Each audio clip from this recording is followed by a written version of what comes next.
भारत के हाथ आई रूस की कमजोर नस, तो रूस ने चीन को कोयला देने से किया मना। तालिबान ने ईरान से मांगी मदद।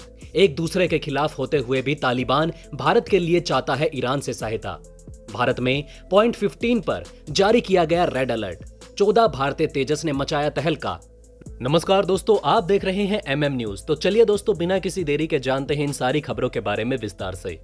दोस्तों, तालिबान को सत्ता में आए 2 महीने हो चुके हैं, लेकिन हालात सुधरे तो नहीं हैं।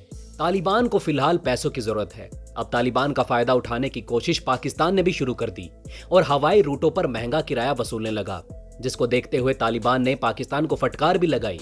और इसका असर ये हुआ कि पाकिस्तान ने डर के मारे अपने रूट ही बंद कर दिए और एयरलाइन को चलाने से मना कर दिया। अब यहां से जो कुछ भी पैसे आ भी रहे थे तालिबान को, वो भी बंद हो गए। तालिबान को दुनिया भर से कोई मदद नहीं मिल रही और भारत के साथ तालिबान चाहता है व्यापार करना। अब इस व्यापार के लिए भारत के साथ डायरेक्ट कोई रास्ता बन नहीं पा रहा है। पाकिस्तान की तरफ से होता हुआ रास्ता बंद हो गया है।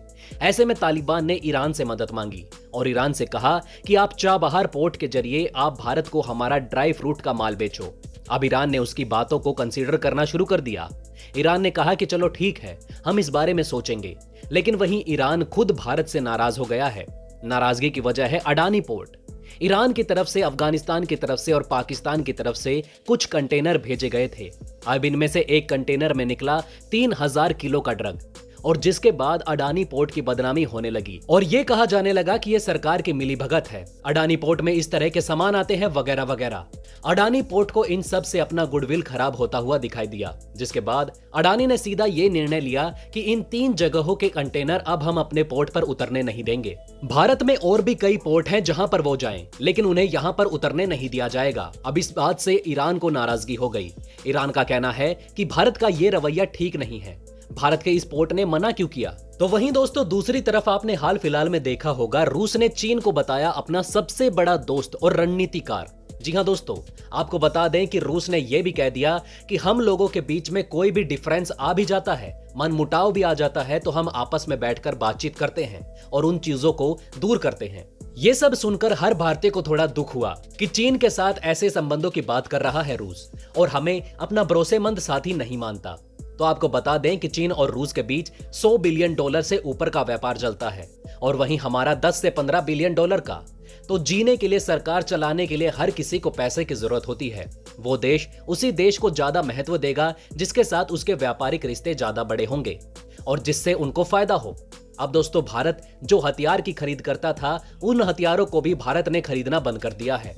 ऐसे में रूस के साथ रिश्ते तो खराब होने ही थे और रूस के साथ रिश्ते धीरे धीरे खराब होने लगे, क्योंकि रूस को इस वक्त चाहिए पैसा। उसकी अर्थव्यवस्था पर लगे हैं प्रतिबंध और इन प्रतिबंधों की वजह से वो बहुत मुश्किल से पैसा बना पाता है, कुछ हथियारों के जरिए, कुछ ऊर्जा के जरिए और कुछ व्यापार के जरिए। अब चीन है जो किसी भी प्रतिबंध की परवाह नहीं करता और रूस के साथ अपने व्यापार आगे बढ़ाता है। इसी वजह से रूस चीन के ऊपर निर्भर है और इसलिए वो ऐसी बातें करता है। पर अब भारत ने यहां पर एंट्री ली है और भारत ने रूस की कमजोर नस को समझ लिया है। कमजोर नस को समझते हुए अब भारत ऐसा नहीं है कि अपनी सुरक्षा के लिए कोई समझौता करे, क्योंकि हथियार तो भारत रूस से ले नहीं सकता, क्योंकि वही हथियार चीन को भी रूस बेचता है। तो ऐसे में रूस से हथियार खरीदने का कोई फायदा भारत को होने वाला नहीं है। पर ऊर्जा के क्षेत्र में भारत बड़ा निवेश कर रहा है रूस के अंदर। जी हां दोस्तों, आपको बता दें कि रूस के साथ ऊर्जा के क्षेत्र में रणनीतिक भागीदारी बढ़ाते हुए एक बड़ी डील साइन की गई, जिसमें भारत के जो स्टील सेक्टर है, उस स्टील सेक्टर में कोयले की जरूरत होती है।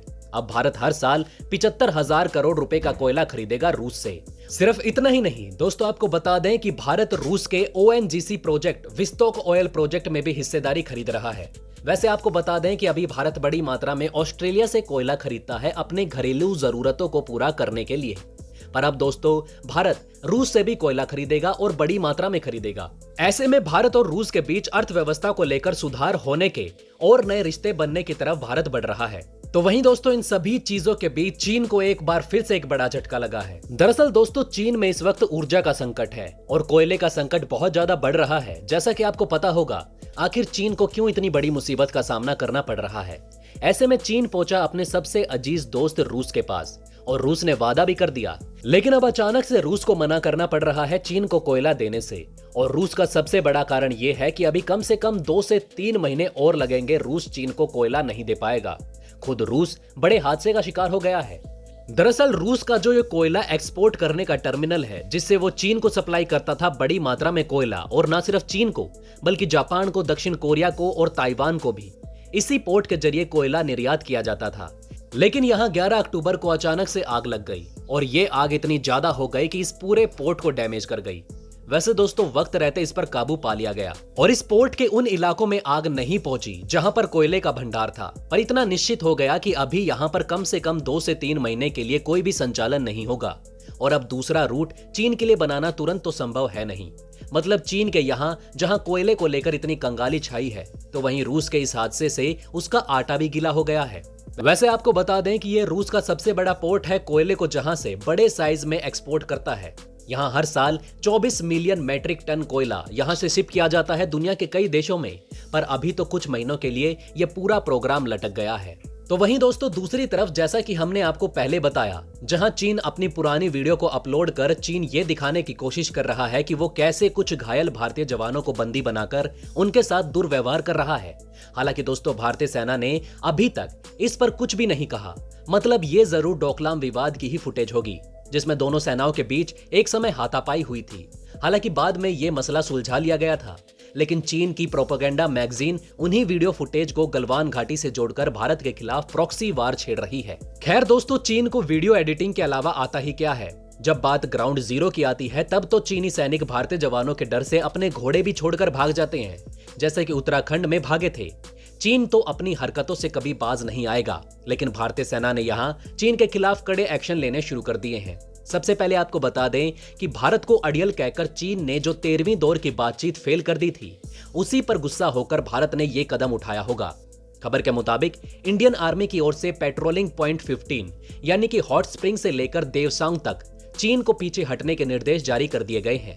13वीं दौर की बातचीत के दौरान भारतीय पक्ष की ओर से ये बात कही गई थी, लेकिन चीनी कमांडो ने इस बात को खारिज कर दिया था। लेकिन दोस्तों इस बार भारत की ओर से चीन को 1 हफ्ते की मोहलत दी गई है, वो अपने गैर कानूनी इंफ्रास्ट्रक्चर तुरंत यहां से खाली करे।